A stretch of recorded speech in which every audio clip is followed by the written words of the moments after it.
Assalamualaikum warahmatullahi wabarakatuh.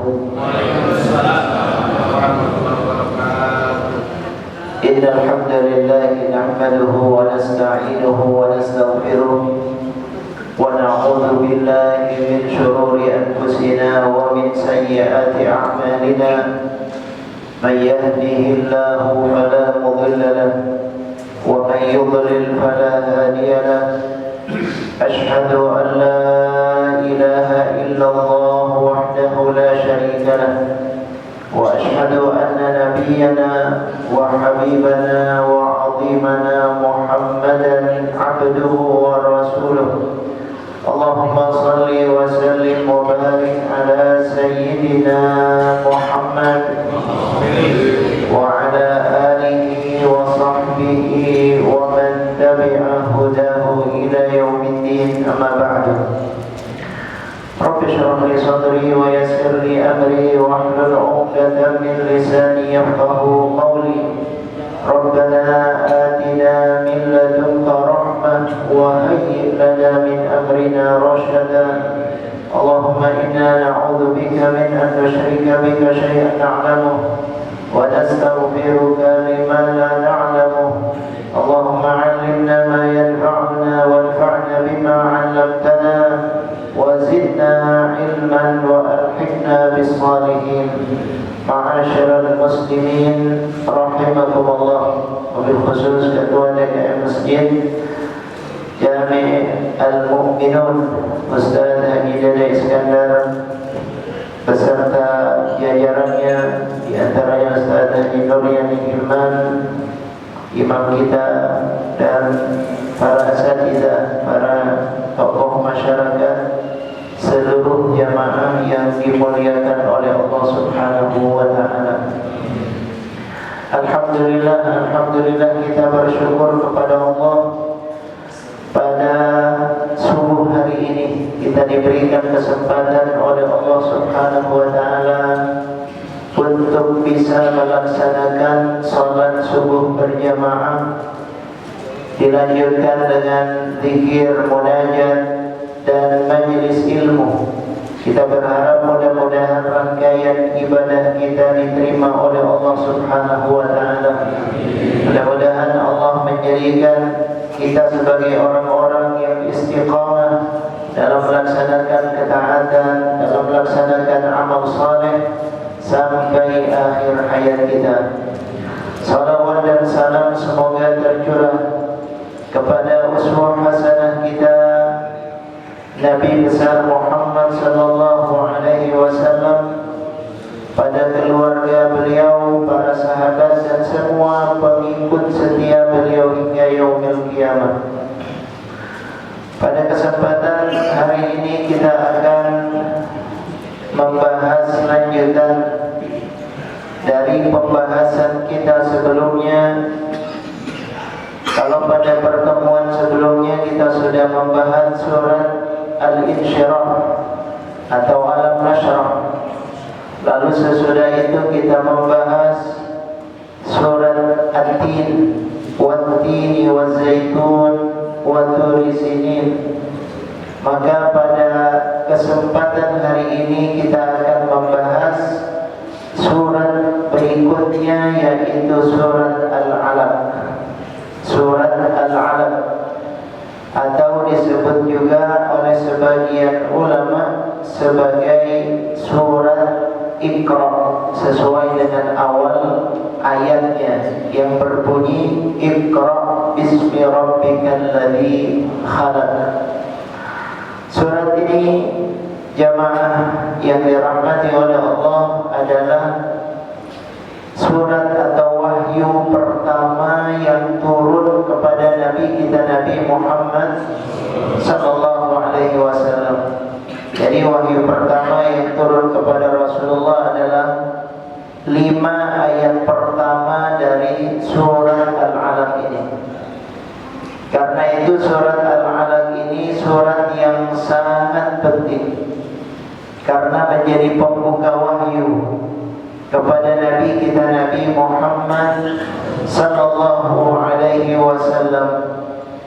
Disebutkan dalam kitab Safwatut Tafasir Suratul Alaq wa tusamma surah Iqra Makkiyah wa hiya tu'alij al-qadaya al-atiyah. Jadi surat Al-Alaq yang juga disebut dengan surat Iqra ini adalah surat Makkiyah, yaitu turun sebelum Nabi hijrah dari Makkah ke Madinah. Jadi di awal, ya, turunnya di awal masa kenabian, dan ada beberapa hal penting yang dibahas dalam surat Al-Alaq ini. Di antaranya yang pertama, awalan mawdu' bad'i nuzulil wahyi ala khatam al-anbiya Muhammad sallallahu alaihi wasallam. Yang pertama terkait dengan permulaan turunnya wahyu kepada Nabi terakhir, yaitu Nabi Muhammad sallallahu alaihi wasallam. Yang kedua, mawdu' tughyanil insan bil mal wa tamarrudihi ala awamirillah. Yang kedua terkait dengan sikap manusia yang melampaui batas disebabkan oleh harta. Jadi kadang-kadang harta ini membuat manusia lupa, membuat manusia lalai, dan itu yang disebutkan oleh Allah dalam surat Al-Alaq ini. Yang ketiga adalah qissatus syaqi Abi Jahlin wa nahyihi ar-Rasul sallallahu alaihi wasallam 'anil salat, dan kisah orang yang celaka. Orang yang celaka di sini maksudnya adalah Abu Jahal. Cuma Abu Jahal nggak disebutkan namanya, ya, tidak disebutkan namanya. Yang disebutkan namanya dalam Al-Quran yang celaka itu adalah Abu Lahab, tabbat yada Abi Lahab wa tab, ya, dan seterusnya. Insyaallah nanti pada kesempatan tertentu kita akan bahas surat Allah. Baik, jadi tiga hal ini yang dibahas di dalam surat Al-Alaq. Nah, kita akan membahas ayat demi ayat dari surat Al-Alaq ini, terutama 5 wahyu pertama yang turun kepada Nabi kita Nabi Muhammad sallallahu alaihi wasallam. Disebutkan ibtada'at as-surah bi bayani fadlillah ala rasulihil karim bi inzalihi hadzal Qur'an al-mu'jizah al-khalidah wa tadhkiruhu bi awwalin ni'ma wa huwa yata'abbad rabbahu bi ghari Hira. Jadi awal turunnya wahyu pertama ini terkait dengan tidur atau mimpi yang dialami oleh Nabi kita Nabi Muhammad sallallahu alaihi wasallam. Jadi satu waktu Nabi bermimpi, dan mimpi Nabi itu beda dengan mimpi kita. Ya, kalau mimpi kita gak karuan apa isinya. Tapi kalau mimpinya Nabi jelas, mimpi yang benar, ru'ya shadiqah. Sebab mimpi itu ada 3. Ya, mimpi ada 3. Yang pertama adalah mimpi yang benar yang berasal dari Allah. Allah memberikan petunjuk lewat mimpi. Allah memberikan isyarat-isyarat kepada kita lewat mimpi. Nah, itu yang disebut dengan ru'ya shadiqah, mimpi yang benar yang berasal dari Allah Subhanahu wa taala. Ada juga yang kedua adalah mimpi yang berasal dari setan. Mimpi yang berasal dari setan. Biasanya ini mimpinya mimpi yang jelek, mimpi yang menakutkan, mimpi yang serem. Nah, itu biasanya karena setan itu mengganggu kita, termasuk ketika kita tidur, lewat mimpi-mimpi yang kita alami. Karena itu kalau mau tidur baca doa dulu. Biasanya yang mimpinya jelek itu yang nggak baca doa. Ya, kalau bisa mau tidur itu membaca doa. Bahkan lebih sempurna lagi kalau mau tidur berwudu dulu. Jadi tidur dalam kondisi suci, berwudu, lalu dia tidur membaca doa. Minimal doanya adalah Bismika Allahumma ahya wa bismika amut. Sebetulnya bukan hanya itu, banyak yang dibaca oleh Nabi kita Nabi Muhammad sallallahu alaihi wasallam. Cuma yang kita hafal doa itu, dari kecil kita baca doa itu. Ya, yang dibaca oleh Nabi diantaranya banyak. Diantaranya Rasulullah membaca tasbih 33 kali, tahmid 33 kali, takbir 34 kali. Nah ini kalau mau tidur 34 kali. Itu beda dengan kalau kita baca tasbih, tahmid dan takbir sesudah salat. Itu 33 disempurnakan dengan la ilaha illallah wahdahu la syarika lah, lahul mulku wa lahul hamdu yuhyi wa yumiit wa huwa ala kulli syai'in qadir. Tapi kalau tidur sebagaimana yang diajarkan oleh Nabi kepada Sayyidah Fatimah radhiyallahu anha. Jadi Sayyidah Fatimah dikasih amalan sama Nabi. Kata Rasulullah, kalau mau tidur baca tasbih 33 kali, tahmid 33 kali, takbir 34 kali. Nah itu bisa dibaca kalau mau tidur. Kemudian juga Nabi biasa membaca surat Al-Ikhlas, surat Al-Falaq, surat An-Nas. Habis itu biasanya ditiupkan ke tangan beliau, lalu diusapkan ke seluruh tubuh. Itu yang biasa dilakukan oleh Nabi sallallahu alaihi wasallam. Lalu terakhir Nabi membaca doa lagi yang cukup panjang. Allahumma inni aslamtu nafsi ilaika wa wajjahtu wajhi ilaika wa fawwadtu amri ilaika wa alja'tu dhahri ilaika, dan seterusnya. Baru Nabi tidur. Insyaallah yang begini ini akan dijaga oleh Allah subhanahu wa ta'ala. Jadi tidurnya emang beda sama tidur kita. Tidurnya itu dengan rangkaian ibadah, sehingga mimpinya mimpi yang benar didapatkan oleh Nabi kita Nabi Muhammad sallallahu alaihi wasallam. Dari mimpi itu Nabi mendapatkan isyarat. Apa isyarat yang didapatkan oleh Nabi?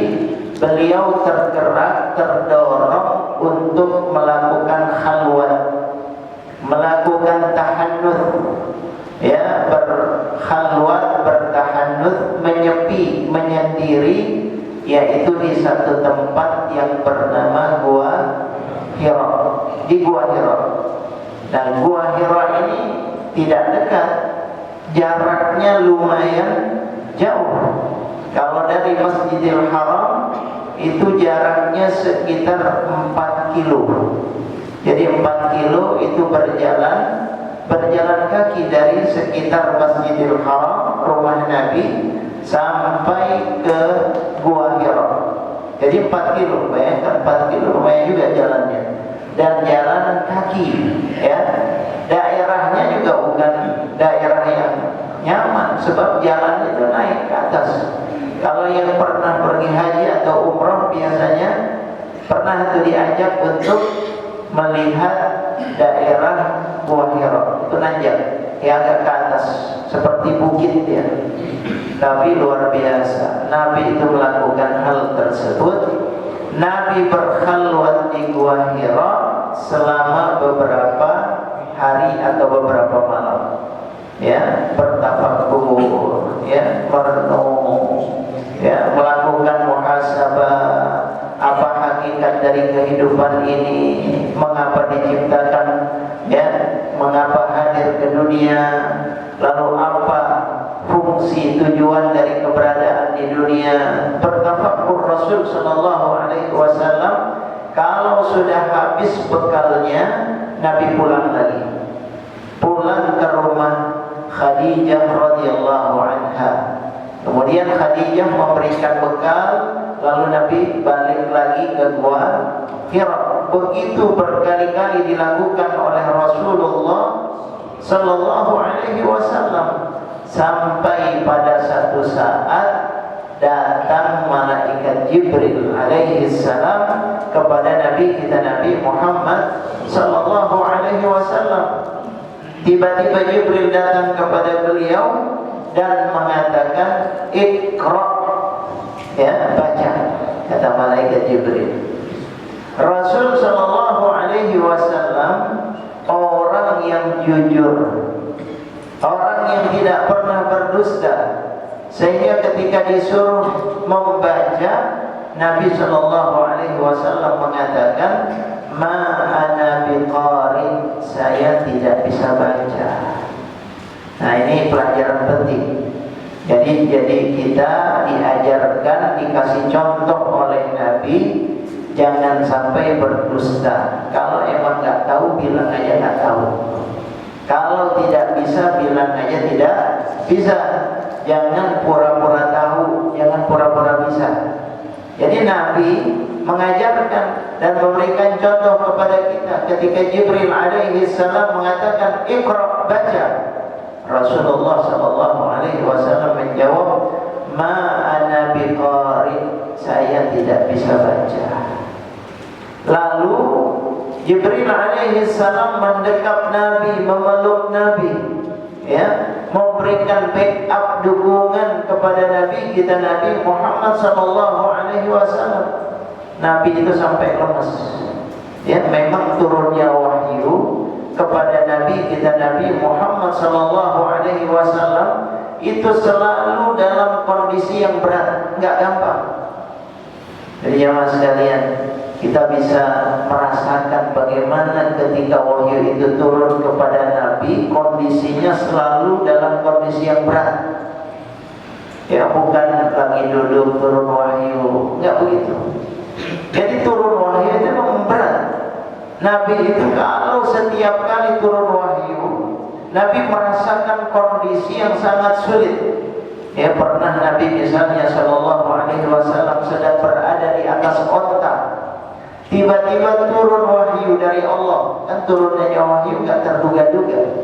Nabi enggak memprediksi sebelumnya kapan itu wahyu mau turun. Nabi sedang berada di atas unta, tiba-tiba wahyu turun. Unta itu karena tidak kuat menahan beban, dia sampai turun, duduk unta itu. Saking beratnya Nabi sallallahu alaihi wasallam. Beda ketika tidak menerima wahyu dan ketika Nabi menerima wahyu, kondisinya beda. Unta aja bisa merasakan itu. Ya. Nabi pernah duduk bersama dengan sahabat, pahanya berada di atas paha sahabat. Ketika turun wahyu, tiba-tiba kata sahabat, paha Rasulullah berat sekali. Beliau merasakan beban yang sangat berat. Ya. Bahkan kadang-kadang dalam kondisi cuaca yang sangat dingin, cuacanya sangat dingin, kalau turun wahyu, itu Rasulullah sampai berkeringat, padahal lagi dingin-dinginnya. Ini kondisi yang dialami oleh Nabi kita Nabi Muhammad sallallahu alaihi wasallam. Karena itu Allah mengatakan dalam Al-Qur'an, "Inna sanulqi 'alaika qawlan thaqila." Kata Allah, kami akan berikan kepadamu wahai Muhammad sallallahu alaihi wasallam perkataan yang berat. Ini kata Allah. Nah, karena itu kita sebagai umatnya harus dekat dengan Al-Quran. Ya, jangan sampai Rasulullah menerima Al-Quran dalam kondisi berat semacam itu, lalu Al-Quran kita tinggalkan. Ya, kita harus dekat, kita harus baca Al-Quran, kita harus akrab dengan Al-Quran, akrab dengan Al-Quran. Sebab orang yang akrab dengan Al-Quran, yang sering membaca Al-Quran, itu akan mendapatkan syafaat Al-Quran nanti di yaumil qiyamah. Ya, apa kata Nabi sallallahu alaihi wasallam? "Iqra'ul Quran fa innahu ya'ti yaumal qiyamah syafi'an li ashabihi." Kata Nabi sallallahu alaihi wasallam, baca Al-Quran. Jangan sampai tidak baca Al-Quran, baca Al-Quran, sebab Al-Quran itu akan memberi syafaat akan menjadi syafaat pada hari kiamat. Buat siapa? Li ashabih. Lihat bahasanya, Nabi mengatakan li ashabih, bagi para sahabat-sahabat Al-Quran. Ashabih, sahabatnya Al-Quran. Kalau disebut sahabat itu dekat apa enggak? Namanya sahabat, ya, sahabatnya fulan itu pasti dekat sama fulan. Sahabatnya Al-Quran berarti dekat dengan Al-Quran, akrab dengan Al-Quran, namanya juga sahabat, ya. Kalau dibacanya cuma sekali, dua kali, kadang-kadang dibacanya bulan Ramadan aja baru baca Quran, itu disebut sahabat nggak? Belum disebut sahabat, nggak dekat, nggak akrab sama Quran. Kalau bacanya cuma pada bulan Ramadan, atau bacanya kalau ada yang meninggal baru Yasin dibaca.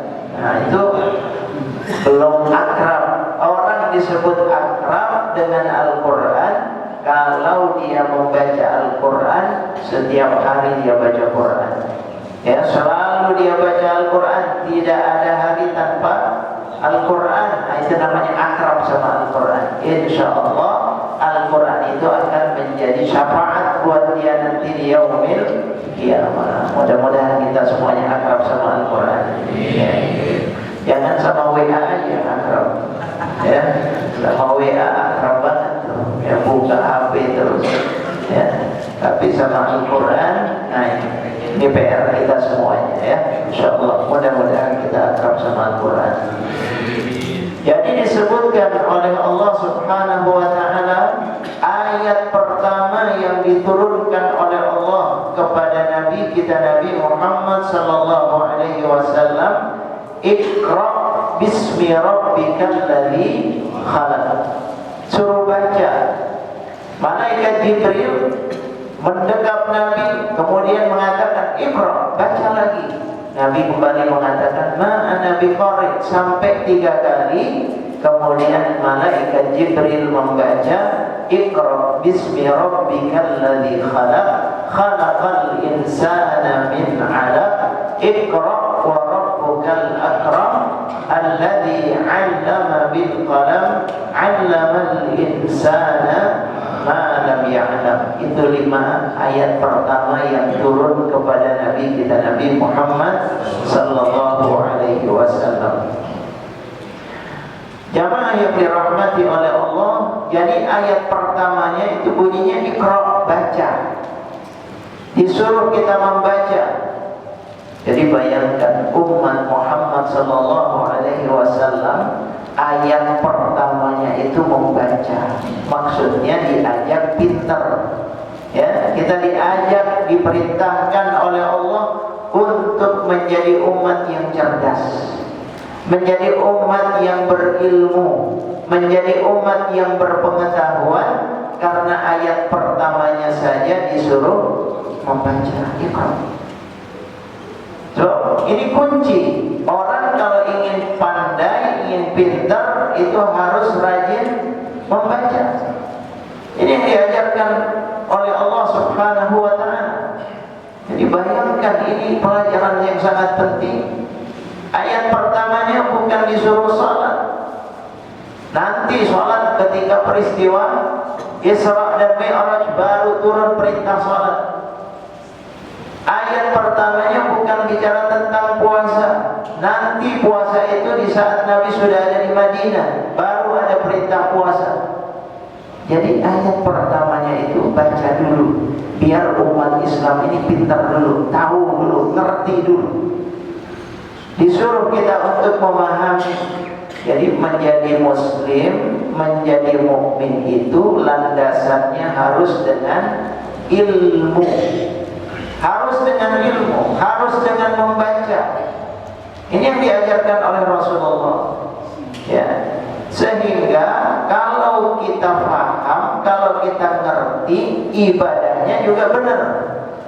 Ada orang yang beribadah asal aja dia ibadah. Kenapa? Nggak mau baca, nggak mau belajar. Ada orang yang mengaku beriman, mengaku muslim, ya, muslimah, tapi nggak mau belajar. tidak tahu tentang Islam, tidak tahu tentang syariat. Jangankan itu, suruh baca Quran aja nggak tahu.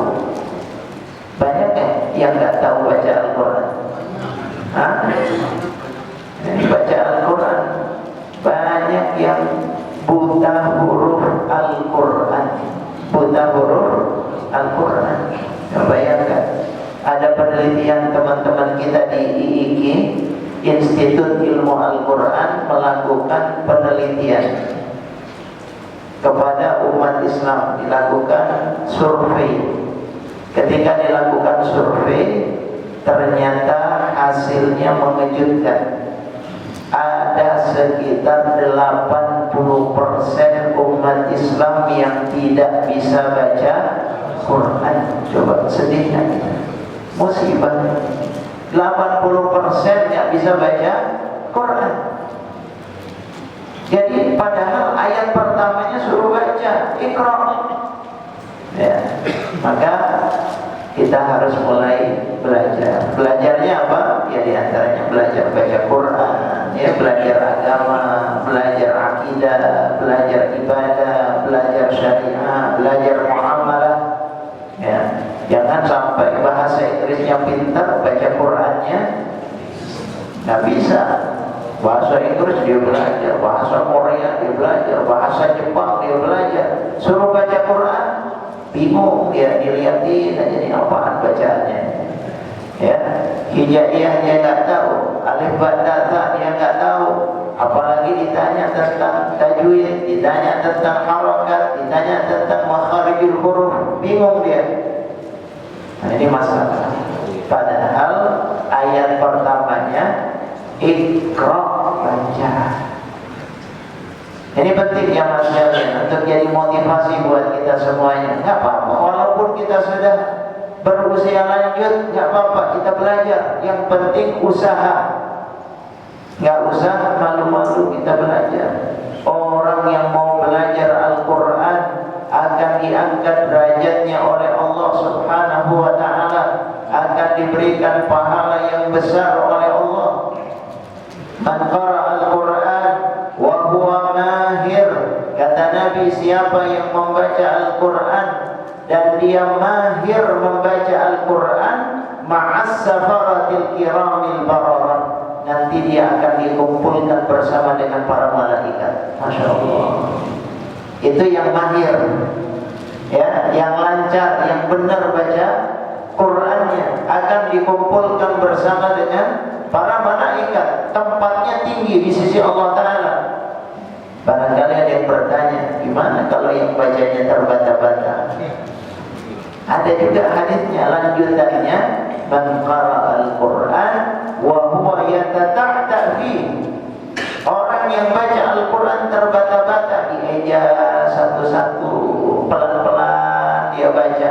Yatata'ta fihi, kata Nabi, wa huwa alaihi syah. Tapi dia sungguh-sungguh pengen bisa terus dia baca Al-Quran.